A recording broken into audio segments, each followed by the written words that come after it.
एवढी लाज नको आग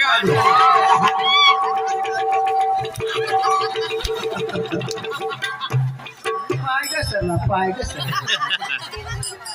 येते पाठ बाई पाठ चंदनाचा पाठ कशाने ऐश्वर्या राय अरे जुळलंच नाही दुसरं घेते त्यांनी पदर घालावं जरा मागे ओ ती ब्लाउज खाली घ्या की नाही धन्याला सांगितलं तू बस बस मी खानदानी आहे ना हो हा पडू देत नसते मी हा कार्यक्रम पडू देत नाही हा पदर पडू देत नाही गुरुचं नाव पडू देत नाही वा वा तशी लई इज्जतवा नाही हा हा हा क्या बात आहे क्या बात आहे वारकरी संप्रदायाला